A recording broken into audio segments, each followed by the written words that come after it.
Welcome to another edition of the Willy Bragg Show. I am your host, Willy Bragg. I am back, and the reason I'm here today, before we get started, let me start by saying that to press the like button right away. Just going to save you the trouble to say to press the like button because it helps with the algorithms. So go ahead, press that like button, comment. Also commenting and a little bit of back and forth, dialogue also help with the algorithm. So go ahead, hit the like button, comment away as you should. Feel free to share the content on this channel, and obviously hit the subscribe button and hit the notification bell here on YouTube. Follow me on Twitch. Please follow me. You'll see it on the description box below. For Rumble, please follow me there. Follow me on Facebook and on Twitter. Now I have a little bit of a audio problem with some of the YouTube videos, so I'm hoping we'll get a sound out of the YouTube videos samples I'm going to be playing in a moment. And same thing with Twitch, because I've been having issues with it. So hopefully there'll be some sounds. If not, I'm going to try to do a little bit of troubleshooting. But suffice to say, do all that, and you'll be doing your part to help independent media. So, okay, let's get started on something that came to my attention, because since last year, from the get-go, I had made it very clear what my positions where my position has always been on this whole proxy war backed by the U.S. and NATO when it comes to the war between Russia and the Ukraine. And that is this, that I am anti-war. I am anti-imperialist and I'm anti-war. And I am I just have the knee-jerk reaction of always being suspicious of a lot of things that the U.S. likes to do. So it's just standard reasons. Just look at your history and you just see where I'm coming from, and you'll know I'm not wrong. So now with regard to the situation going on between Russia and the Ukraine, I have said it before on many accounts. A lot of the problems with the Ukraine, there's a lot of problems with Russia that I have, and I want to say that from the get-go. There's a lot of problems I do have with the government of Russia. I mean, I do not approve of some of the things like their anti-LGBTQ positions, but that's also true, and even more true, of the Ukraine and many countries in Eastern Europe. Is part of their culture. I have a problem with that, and that's from the get-go. Have a lot of problems in the Ukraine with banning opposition media, opposition political parties, banning the Russian Orthodox Church, doing an ethnic cleansing campaign against Russian ethnic Russians within the Ukraine and the Donbass regions, banning collective bargaining, of celebrating Nazi figures such as Stepan Bandera, and having groups like the Azov battalions within the high echelons of the military. I have a problem with the government of the Ukraine going around bullying the U.S. government, demanding to put certain journalists and certain politicians on a blacklist. And of course, I have a problem with right-wing nationalist websites in the Ukraine endangering politicians, journalists, and high-level celebrity figures who has a lot of influence, and anybody who questions the foreign policy initiatives of the U.S. and NATO in the proxy war in regard to the Ukraine. So, and that's what I want to discuss right now. While I am going to discuss it as a grim subject, I will probably just, because the story came to my attention last night, I will start it kind of on a humorous note, just because it struck me as the way it started. It was started kind of humorously from my friend Nikki, and so she brought my attention to this, and then we'll get to the meat and potatoes of the subject here. So it's also my way of trying to urge everybody to subscribe to Nikki. She's an excellent streamer. She has a lot of information to provide and everything like that. She lives in Russia now too, by the way. And I just interviewed her a few weeks back. So here she is, and really quick, and then I'll go and play you the main subject at hand. Right. Let's watch that. Oh my God, the commercial. Okay, the commercial. I try to avoid this commercial previously. Let me go ahead. Let me go ahead and do what we can to prevent this commercial. I am so sorry. That commercial I thought was played. Okay. All right. Go away, commercial. I had not heard about this. Yeah, I always see his videos. They always recommend to me. Okay, well, Aaron, moving right along. I'm gonna put this on 1.5 speed because Max talks slow as a motherfucker. Let's watch this. You're not popular in Kiev. I'm not. No. Myself and another Grayzone. Myself and another Grayzone colleague. Yeah, that's what the subject is about. It was happened to Aaron Mate and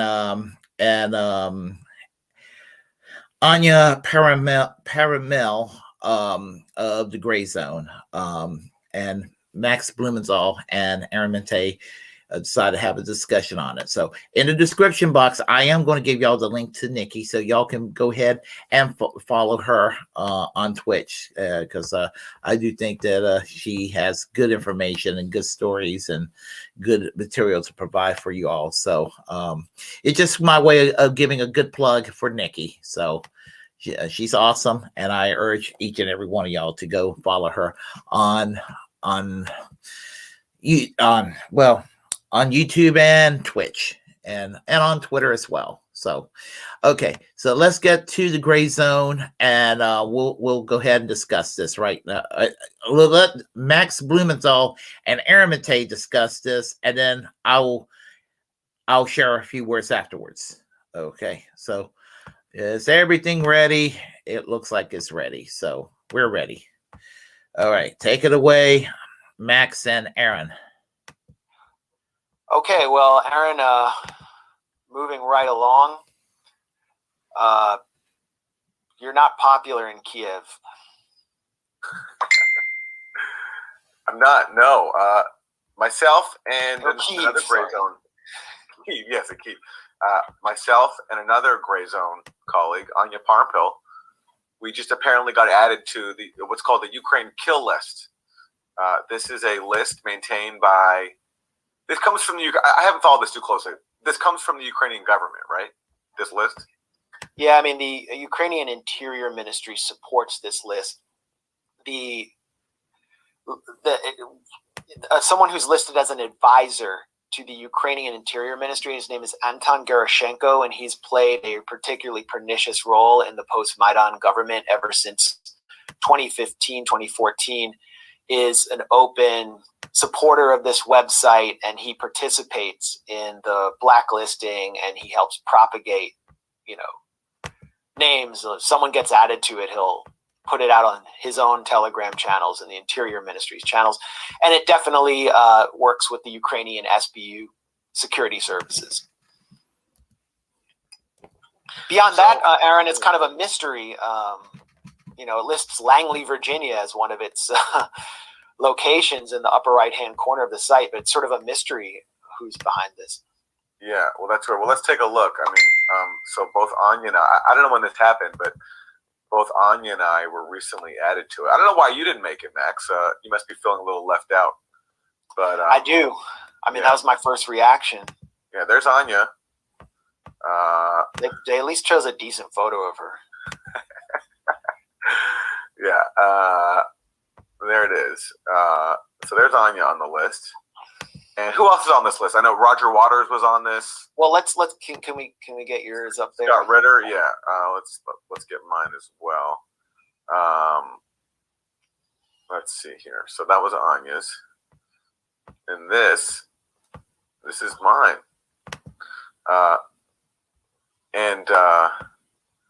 Yeah, there it is. Are there times when you would love to have another address or phone number to you? I am so sorry about that damn commercial thing. They've taken my name and they take my tweets sometimes and they put out what I say. But sometimes they put in stuff I don't say in my name. So, and they'll also put up like ads for like whatever supplements and things I do not endorse. So yeah, they're just like, they're using my Telegram channel. So sometimes these Telegram shots are stuff I put on Twitter, but sometimes they're not. So anyway, that's just a minor detail, but it's just kind of funny that their sourcing is not even so solid here. But that's of course not the most important fact of this. It's just the fact is they're putting our names on a list of people who purportedly they want to harm, right? That's the point of this list, I imagine. Yeah, that's the list's open intention. Yeah. And while I haven't wound up on the Myrotvorets so-called peacemaker list, which is one of the more disgusting front-facing aspects of a very fascistic Maidan regime in Kiev, I have wound up on a private dossier that was distributed to hundreds of journalists, media professionals, and activists by a Ukrainian government-backed group called Molfar, which has been cited in the New York Times as an investigative and open source intelligence outfit and is based in London. So it obviously has the blessing of the UK government. And what that contained was false claims, disinformation, claiming that basically Russia paid for my house, that I live in some kind of gigantic mansion and I'm living in the lap of luxury thanks to Putin. And then it doxed me, doxed all of my family members, doxed even their co-workers who have nothing to do with them or nothing to do with Ukraine or anything. Wow. And I believe provided a lot of as many personal details as possible. And, I'm not going to live in fear, but what was the intention behind that? I mean, what was the point of that? I had people emailing me from across the country and across the world who were media contacts of mine telling me that this just wound up in their email box. So beyond that, I mean, we live in the U.S.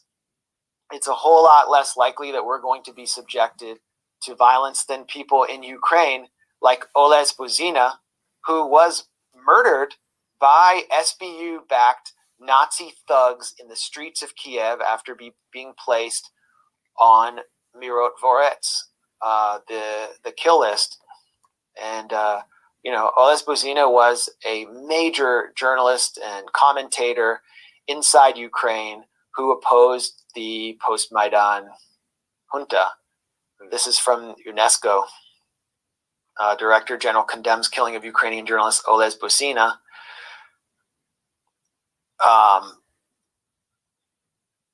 This was something that was kind of supported, I think, by Anton Goroshenko of the Interior Ministry.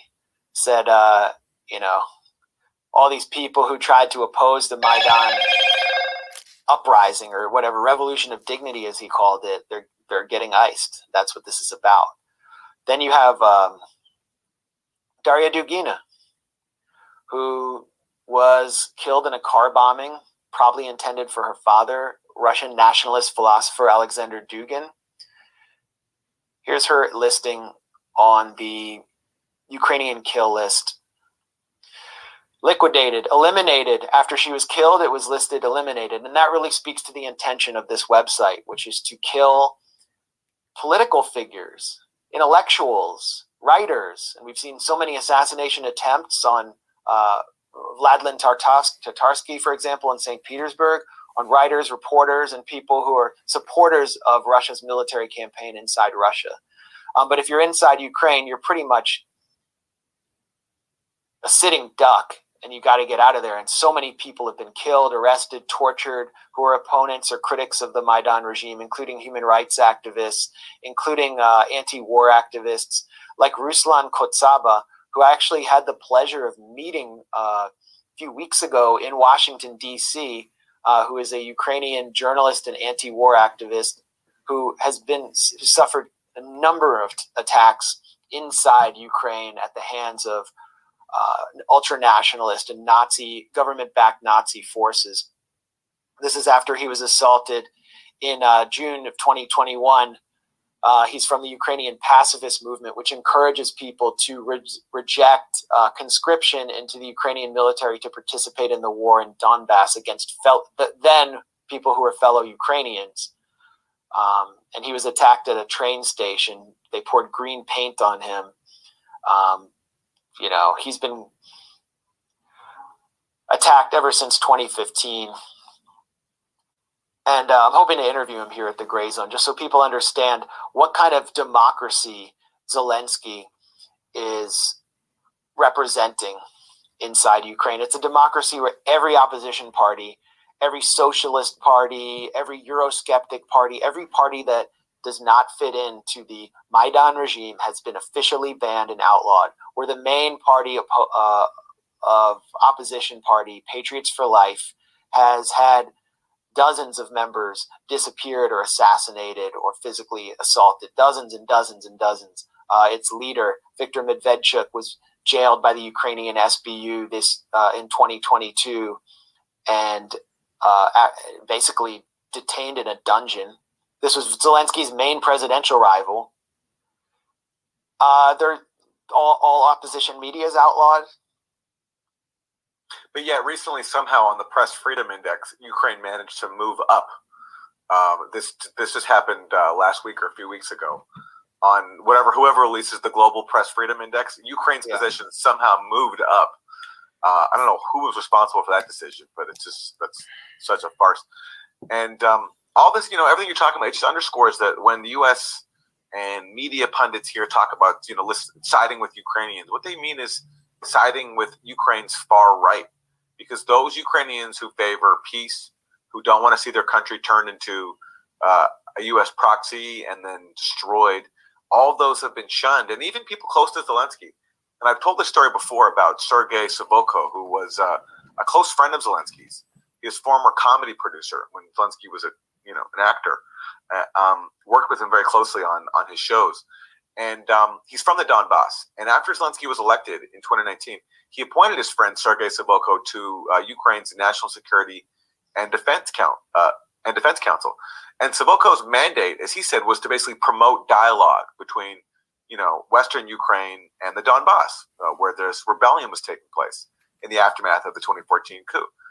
And Soboko wanted to end the war and have reconciliation. And when he unveiled his mandate, he did this big presentation in March of 2020. He did this public speech in Mariupol, but he couldn't finish his presentation because members of the Azov battalion attacked him as he was speaking, called him a traitor, and that shut down the event. And they even injured him because they assaulted him.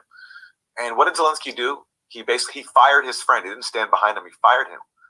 And that's just a window into how the far right have managed to dominate Ukrainian politics, even though numerically they're not that big in size. And in votes, they don't get much in the polls. But because of their muscle and their power inside Ukraine's national security state, they've been able to have a huge influence. And Zelensky, whatever his own personal views are, maybe he doesn't really have any, he's bowed down to them. He's caved to them to the point.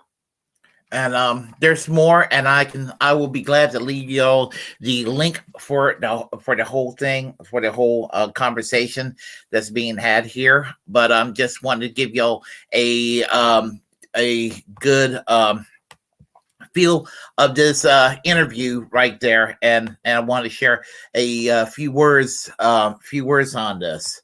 So thing about it is, Aaron Mate and Anya Parampil, and I'm so sorry for butchering the name.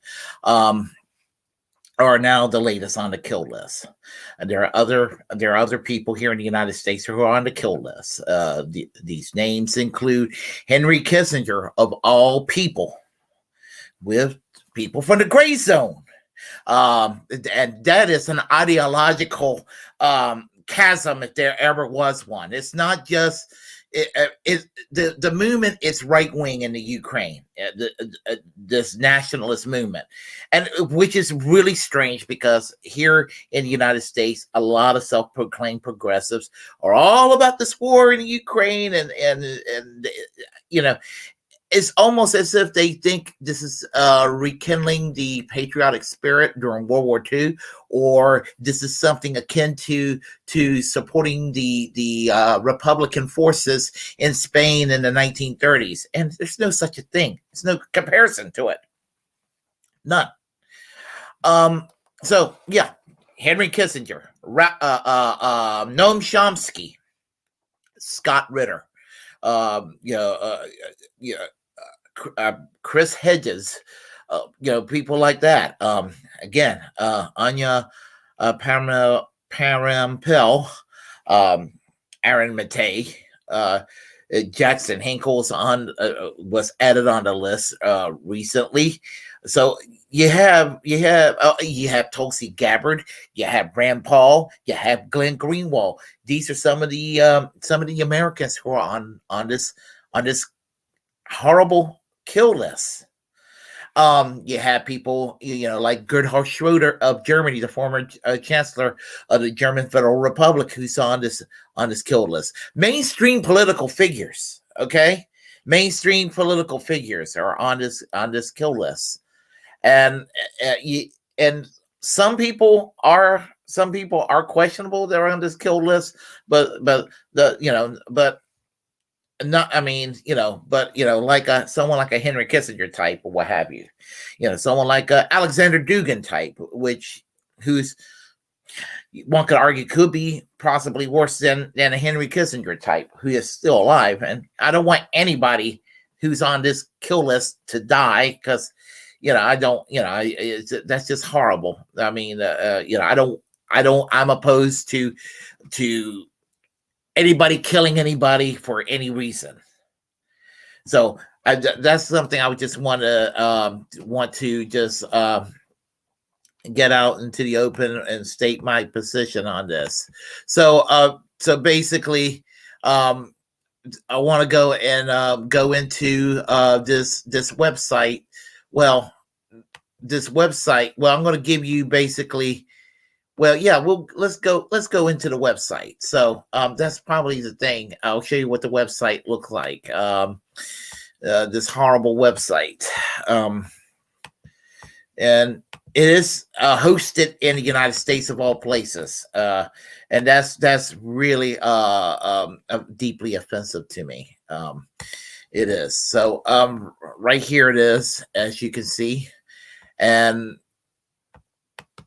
it's obviously in Ukraine. I think you can get like an English translation. If you look around for it, you might be able to get an English translation. It's kind of hard to find where the English translation of it will be, but this is unacceptable. This is absolutely unacceptable. I better not show too much of it. There's some graphics, some things are really horrible to show on this site. So, and here you see right here, as you can see over here in this corner, you can see where you can donate, and you have people that will go, and you'll have a situation where PayPal or Patreon or MasterCard, Visa, whatever, basically would have it so that certain people are demonetized here in this country. I know a content maker that I've had on my show. I'm not going to mention his name yet. that told me about his being demonetized. We're going to work on having him come back on the show. Just not really in a situation where I can share too much detail about it, but we're going to be talking about that. And the thing about it is that if this doesn't get reeled under control, what's going to happen at some point? What's going to happen? Is it going to be that everybody that's critical going to be on this damn website listed? What does that tell you about the U.S. government? I mean, that is hosted in Langley, Virginia. And I don't believe in necessarily, and in fact, I don't believe in shutting things down, but there's a website you got to shut down. And this is the thing. They want to shut down WikiLeaks, but Myrotvorets, it's okay to have up, but they want to shut down WikiLeaks. That's the kind of mentality we're dealing with right here. Highly offensive. So, and the thing about it is that this website,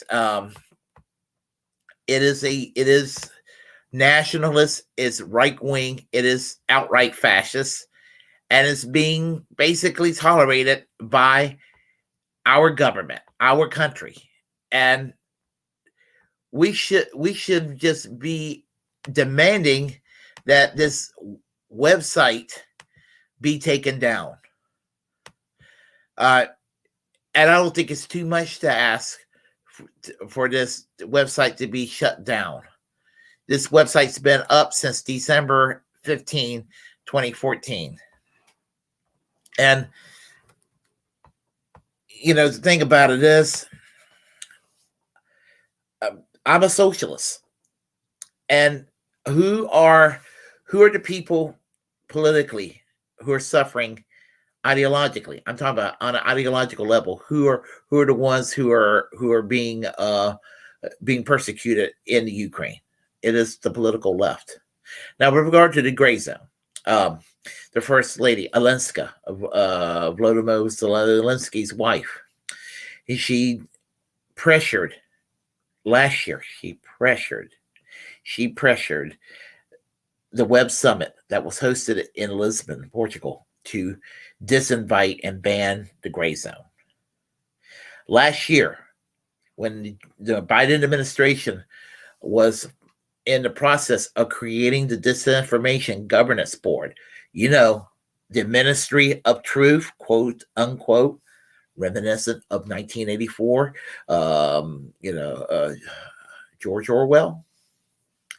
Yeah, Nina Yankowicz, who's Ukrainian American, of Ukrainian descent, was trying to invoke her cancel culture against the Grayzone. I believe they had some Twitter battles. I've been blocked by Nina Yankowicz. Yay! I triggered her, I guess, apparently. So, but anyway, I just wanted to talk about this, and right now, I want to go and talk to people here on the chat line, and I got to go take a nap because I got some stuff I got to do. I got a conference around 5 o'clock this afternoon. So,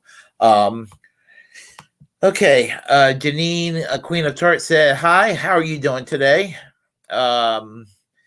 Yeah, I know what the thumbs are up. So thank you for that, by the way. Politics. Hey, I've been listening to your show lately. I like what you do. So, whenever I catch you online, I on YouTube live, I'll sit there and watch a show. It's an honor to be on that particular list. Well, I mean, I guess it's respect points, but at the same time, I still don't want anybody. I wish that list didn't exist at all. Because, I mean, I do worry. I interviewed one person who is on that list, and that was Scott Ritter several months ago. So, anyway, and whatever language this is, I don't know. Once here, news streaming, blev, starlet for 20 minutos Poseidon. I have no idea what that means, but oh well. So anyway, and whatever I just said, I hope I didn't butcher that up. Anyway, if you like what you heard, please press like and comment. Comment anyway if you disagree with what I have to say. And feel free to share the content on this channel. As a First Amendment absolutist, it's my duty to inform you to create your own platform and utilize it, because we are, in fact, the muckrakers of our time. Also, subscribe to this channel here on YouTube. Hit the subscribe button, hit the notification bell. Also, follow me on Twitter, Facebook, Twitch. Follow me on Rumble. I will be streaming on Rumble when I figure out how to get that to work. I was notified that I can actually stream anytime I really want. So I'm going to try to figure that out so I can actually start to add Rumble to my platforms to where I can multi-stream. So anyway, and we always reject corporate media because corporate media has absolutely nothing to offer. So until next time, folks, I'll be back to make some more commentary, and then we'll take it from there. Y'all take it easy. Bye-bye.